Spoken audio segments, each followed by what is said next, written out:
at 12:30. Details on a rejuvenation retreat that's going to help you clear your mind through various forms of meditation. Plus, the holidays mean a lot of entertaining and events, including Thanksgiving and Christmas. As a host or guest, you need to know proper etiquette. Sally Blass is here with some tips. This is Midday Kentucky.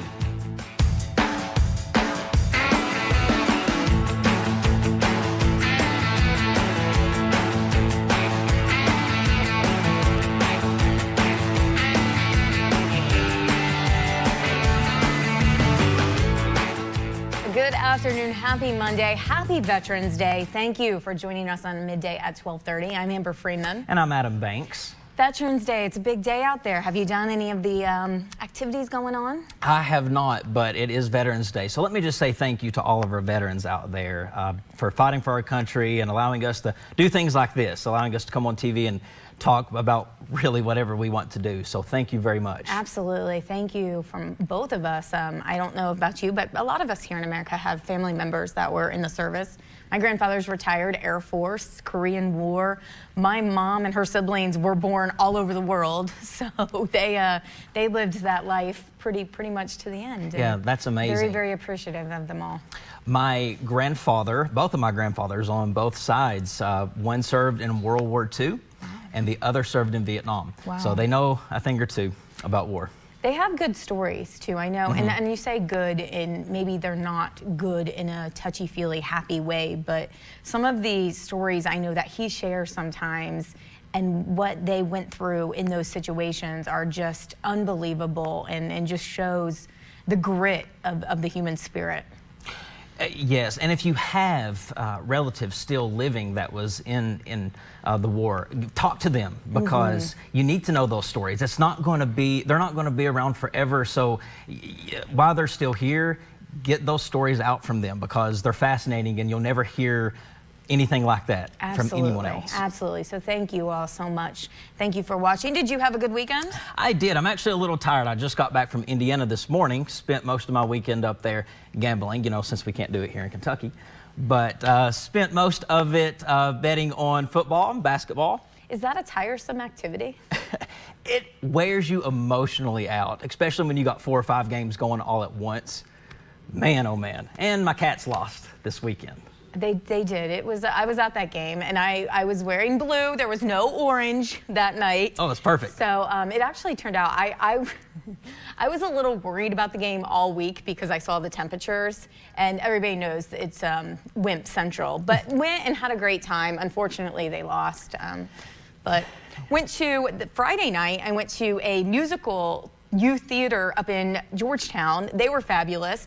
And then went to the party for Luca Mariano, who's the distillery that was in town doing their stuff, and their band played with their actual band. They always play acoustic here. Yeah. They're unreal. Oh, wow. So good. So if they're ever back, anybody should go see them. Amazing. So good weekend. Yeah, it sounds like you had a pretty full, busy weekend. Well, did you know today's also another big day other than Veterans Day? What is today?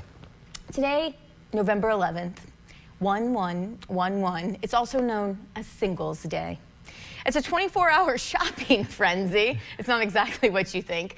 This is a big Chinese holiday. It's kind of their, it's not kind of, it's actually their biggest shopping day of the year. I saw when sales opened online today, it surpassed $1 billion in sales within the first 2 minutes. My goodness. I love it that the holidays are here because that's really when you get all of the sales. But do you ever catch yourself shopping for yourself when you're supposed to be shopping for other people? It's Singles Day. That's why they do this. This is really for singles. It's their kind of answer to Valentine's Day. And more than 200,000 brands are participating. They have all offered deep discounts to projected 500 million shoppers. This was last year, an estimated 1 billion packages shipped out as a result of Singles Day, and that's according to Reuters. The event is so big. Alibaba, that's kind of their Amazon streaming service. They had a live streaming gala this year. Taylor Swift headlined that to kick it all off. That's a pretty big name. Yeah, so this is a big thing. It originated at a student holiday celebrating being single.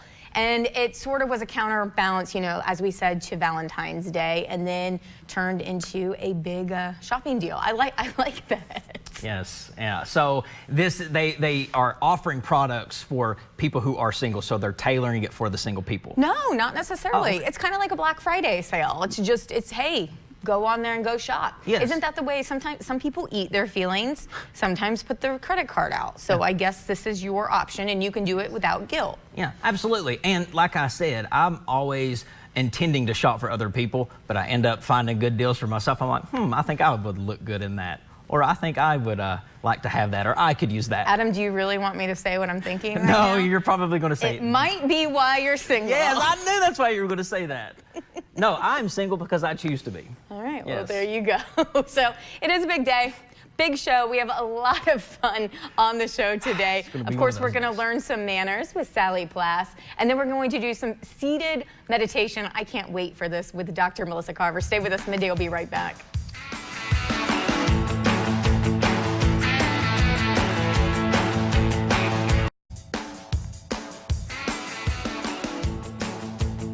Thanks for staying with us. It is Monday, so we have etiquette enrichment and life coach Sally Plass here. She provides customized training and coaching to help prepare everyone for a relational world. I like that term. Today, Sally is here to give us some really much needed information, especially this time of year.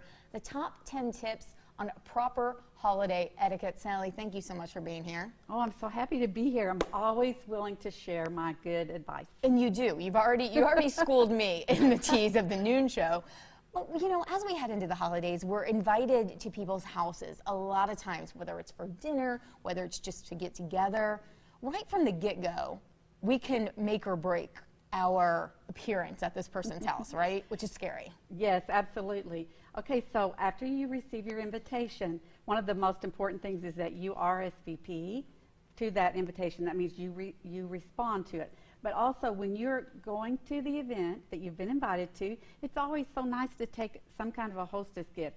Now, out of all these things here, I have a bottle of wine, I have tea, coffees, I have a special candle, some fancy little napkins, and some that are kind of funny and kind of saucy. Don't get your tinsel in a tangle. And the little guest towel, flowers. Out of all these things, what would you guess would not be the best choice for a hostess gift?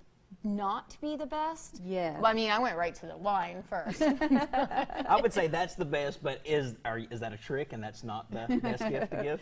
Well, it's not actually a trick, but the wine is always a nice thing to take. But when you take wine or something to eat, don't expect that it will be served at the meal. It's a gift. It's a gift for the host that invited you, for you to leave in their home.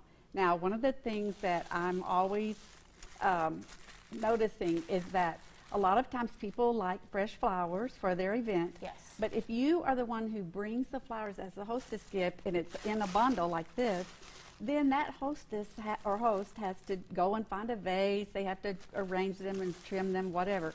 So I would suggest not bringing flowers as the hostess gift. You might always be able to send that as a thank you later, maybe a little floral arrangement. But that would be one thing that I would not suggest. It takes away from the party. Sure, it just or adds a anything little. that they have to take care of. They're so pretty. It's worth it. But They are that's pretty. great advice. As far as the RSVP, do we need to RSVP whether we're going or we're not going to make it either way? Absolutely, always. And if you can, do it within about 24 hours so that you don't forget, it's fresh on your mind, and also your host has an idea then who will be able to come. Sure. And if something changes at the last minute and you are not able to go, you let them know as soon as possible. And it better be for an emergency only. Sure. Not All right. just because So we're something there has now. We brought a great gift. Did we just have fun? What's next? Do we just go wild? Well- there's going to be alcohol there. There's food. It's a party. Let's do this. Okay, as the host, you are responsible for your guests and for their alcoholic intake. And I would also suggest as a guest, do not overdo your drinking. You don't want to embarrass yourself. So then also as the host, if you are serving foods and different things like the previous segment that people may possibly even have allergies to. Seafood is one thing, and now gluten is so popular as a issue to deal with. Make sure you are the guest, you are the one who is responsible for your allergies or if you have special limitations. And it might even be that you need to suggest May I bring a dish to share of something that you could eat? So is that the best way to handle that kind of a situation? Ahead of time, ask Yes. the hostess? Okay, Absolutely. or host. At least communicate. Sure. And there may be plenty of other things on the menu to eat. Sure. But if it's something severe, you might want to check on it. This is something that I've always wondered. If I'm going to be the one hosting the party, Yes. is it rude of me to ask my guests to take off their shoes? Does that make them feel uncomfortable? I've seen that before. Actually, I would suggest at a party that you not request them to take off their shoes. Now, I have been to events where it has been requested. You must then offer some kind of a house shoe or a slipper or something that they could put on. And most people, especially women, your shoes are a big part of your outfit for the holiday. There's a great Sex in the City episode where her shoes get stolen. All right, so let's talk about we're with a bunch of people, whether we're family, whether we're friends. Conversations can sometimes get a little heated. How do we make sure that everything stays safe and subtle? I have a 5-finger rule. It's who, what, where, when, why. You can ask those questions at any time if you're not sure about your conversation.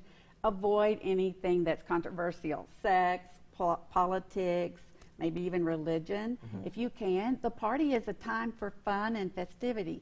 And also be sure to mix and mingle at the party. Don't just go in and sit down. You're tired. Oh, I'm really not happy about being at this party. No. That's your opportunity to get to know people that you don't normally know. Also, if it's your holiday work party, you may not skip it. Oh. People will Hear that, notice. everyone? People will notice. The thing is, that's your opportunity for networking and to also get to know people better that Sure. you're not with a lot at work. In a different setting. Yes, and be appreciative. I think that's the number one thing. Be appreciative. Well, we appreciate you being here, Sally. If we need more help in all our holiday festivities planning, how do we get hold of you? It's Sally Plath at enrichment.com, and you make Facebook or just text me, or I have a website. Thank you so much for being here. I think we both learned something for sure. Absolutely. Thank you. Happy holidays. We're going to be Thank you, great too. holiday guests because of you, Sally. We appreciate you. Thanks again. Stay with us. We have more Midday after the break.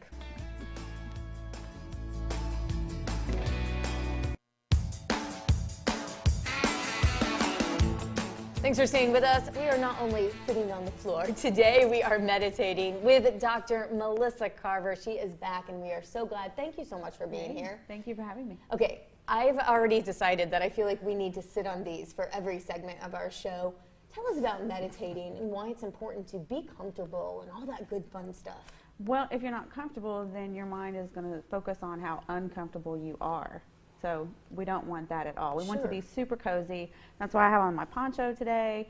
Take a blanket. If you're going to be at a retreat, especially, so that way we feel covered up and comfy and just relaxed. So what exactly is the point of meditation to begin with? You know, a lot of times we think about it. We all have it in our mind. It's that, but there's so many different forms and reasons for it. Yes, there is. Super simple ones, and we don't have to clear our mind. That's the first thing people say is, I can't clear my mind. I have all these thoughts. We have 60 to 80,000 thoughts a day. So if you're not having thoughts, you're probably dead. So Good advice. the point is to take control of them and to observe them. Like little clouds maybe floating about, ooh, why did I have that thought? That's random. Sure. Where did that come from? Okay, next. Go back into thinking about relaxing, focusing on your breath. That's a super easy one to do, is just really focusing on your breath. So is it a lot of just being in the moment? Yes, being mindful. Mindful, that's a good word. And a lot of people, they think they have meditated before, but they haven't meditated. Is it as simple as it sounds? It is. Okay, so maybe I have meditated, I just didn't think I had this entire time. Yes, our brain wants to overcomplicate it because you're thinking it can't really be this easy, or some big epiphany is supposed to happen. I didn't have that. Right. That happens every time. So Melissa, we're in the position to meditate. Can you kind of take us through, I know it takes more time, but just a fast forward of going through the entire process? Yes. First of all is to get comfy. You know, adjust your body to where it feels good to you. And then put the tip of your tongue right behind your 2 front teeth, resting right at the gum and at the tooth. Okay. And your lips are still closed, but if you notice, now your jaw is a little bit more relaxed, so you can't clench your teeth. It's impossible to clench your teeth when you're doing that. And that will help you even when you're not meditating. If you train it to go there, it'll start going there even in your sleep. That's a really good tip, actually, for somebody that breaks all their teeth. Yes. After that, you just want to breathe. Take in a deep exhale. Now exhale. Now, is there a time that we should be inhaling in? Should we be counting to 4? Should we be counting to anything? You know, just observing your body, breathing in as deep as you can, getting it really deep in your lungs, feeling your lungs expand, your stomach expand. A lot of us breathe really shallow, and that creates more anxiety. So even when we feel like we're feeling anxious about something, if we just stop and take a moment to deep breathe and be thankful that, hey, I have these lungs and they're working today. That's Sure. cool. Now, Melissa, we've gone through this, but it's kind of the fast forward version. What are your favorite benefits of meditating? Focus. It's focus. Focus. And that's a great thing because we all need that. If we need help with this, you have a retreat coming up. Where do we find information about you? do. drmelissacarver.com. Super easy. And you're coming back on the show, Yes. and we're going to continue this, our mindfulness of everything. Thank you so much for being here. Thank you, Adam. Thank you all. Happy Veterans Day. Have a good one. We'll see you tomorrow.